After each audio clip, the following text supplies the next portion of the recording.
Welcome home, brave heroes. I'm Ash, this is Ash Quest, and I'm very excited to share that Hero Quest's newest hero collection, The Path of the Wandering Monk, is now available for pre-order at an online retailer near you, and possibly at your friendly local game stores. You can get this right now through Hasbro Pulse, through Amazon.com, and through Big Bad Toy Store, just to name a few. These are the ones that I confirmed while making the video. I did check GameStop as of the time of this recording. They did not have this character expansion. I did check Zavvi, and as of the time of this recording, they didn't have the expansion. It doesn't mean that they won't have them. They could very well go up while I'm recording, but these are the three retailers that I can confirm seeing and share with you that you can get these.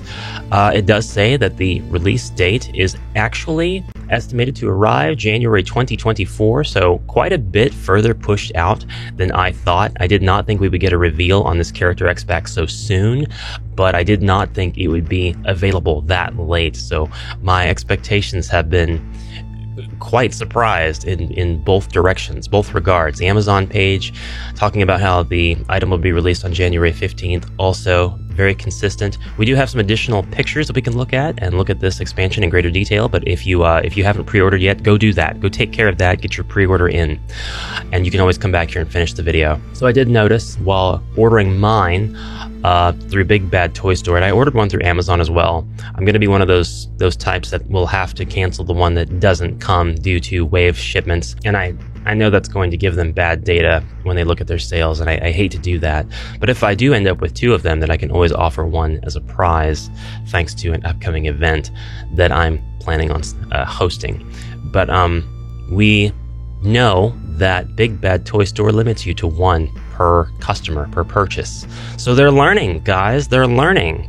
Very, very good for us who are collectors, bad for scalpers, and kind of bad for anybody who wanted two packages. I know a lot of you out there like to collect Hero Quest stuff. You like to get it, not to resell it, but to actually have it. Maybe paint one of the sets, keep the other ones to play, or keep it for future generations or whatever. A lot of us, we order two. Some of us order three for legitimate non-resell reasons. You can only get one if you order through Big Bad Toy Store, but you can also order from many different platforms. I think Amazon's not going to limit the quantity that you order, so it's kind of moot if not everybody's doing it. But anyways, let's take a look at these awesome new pictures that we get. If I'd scrolled down while on the on the Hasbro Pulse front page there, it would have been X-Men. I already looked at that to make sure it wasn't more Monk stuff. We get the presentation of the box and the cards in front of the image that the beautiful diorama represented at the convention, which is still going on right now. You can go visit that booth at Avalon Hill's booth at Gen Con if you want to see that. We get videos showing the 3D models of the characters rotating around, showing us all the beautiful details that they have. Again, these sculpts are very, very nice, very beautifully done. One here of the male presenting monk. After having looked at the female, he's got a lot more scars than I noticed from the pictures taken at the con and shared on the Old In Facebook group. And I actually didn't catch this. A lot of you guys did. I didn't catch the eye patch when I looked at the card art or the miniature. The eye patch gives this guy a lot more character. Really cool looking. I like it a lot, actually. And moving on, we see the bottom of the box with its flavor text. Path of the Wandering Monk, a student of unarmed combat techniques crafted in reverence of the elements, uncompromising yet merciful, ruled by wisdom and discipline. Really, really cool.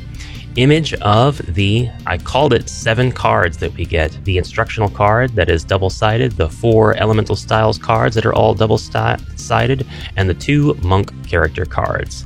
And we get the back of the monk character card. This is confirmed.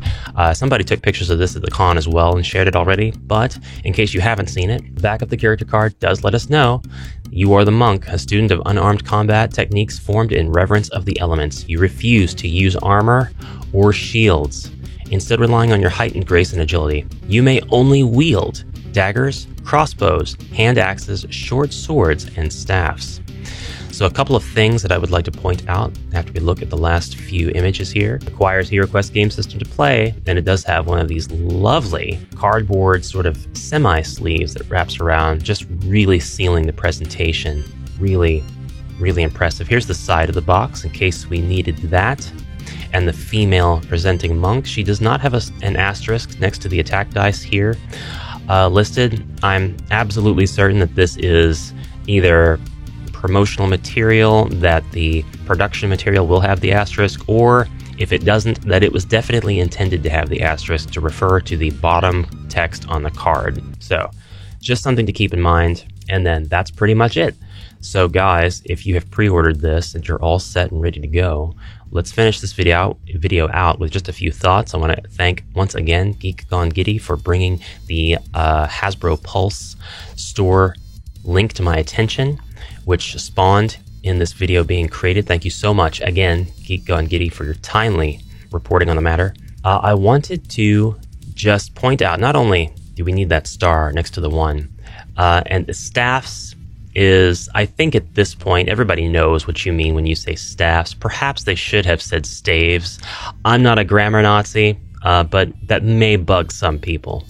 However, I did want to look at these and make sure that it was easy enough to clarify.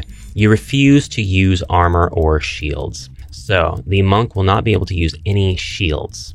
Unless you are homebrewing, of course, in which case do what you want. But the monk does not use a shield. The monk does not use armor. Any armor. Anything that is considered armor, anything that Avalon Hill has confirmed to be armor, any card that says this or that armor, any card that has armor in the title, the monk will not be able to equip that per vanilla rules as written. You are only able to wield daggers, crossbows, hand axes, short swords, and staffs. The staff is good. You'll have diagonal attacks. You'll just get the 1 attack dice, but that's what staves generally give you. And you'll be able to partake in doorway combat with the barbarian or knight at the helm. The monks are pretty powerful. I'm not going to hold anything against the monks. They are pretty powerful.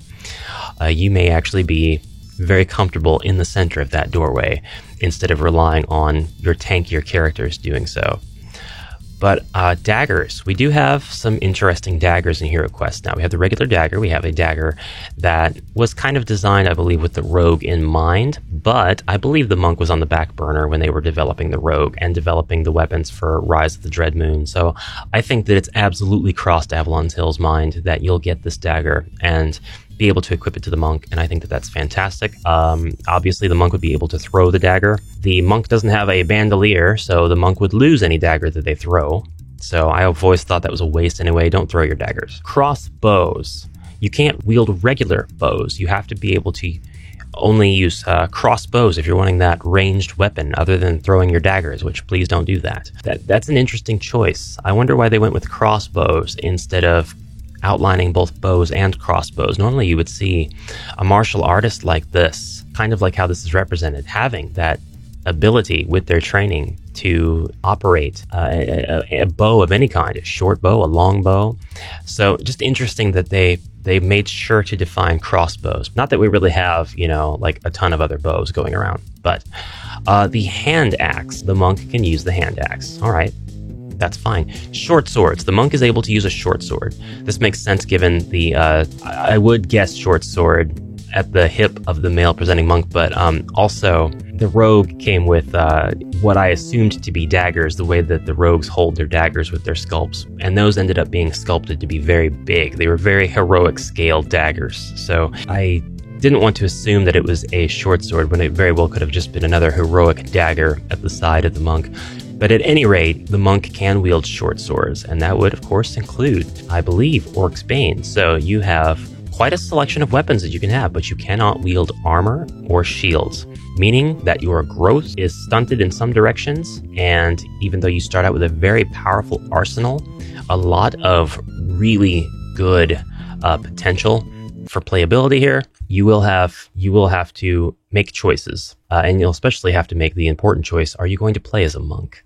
Are you going to play as a monk, or are you just going to be a Zargon that studies the ways of the monk so that you can destroy them most effectively in your Hero Quest games? Let me know in the comments below, and as always, thank you very much, Brave Heroes, for your kind support of the channel. I'll see you in the next one. Have a great rest of your day.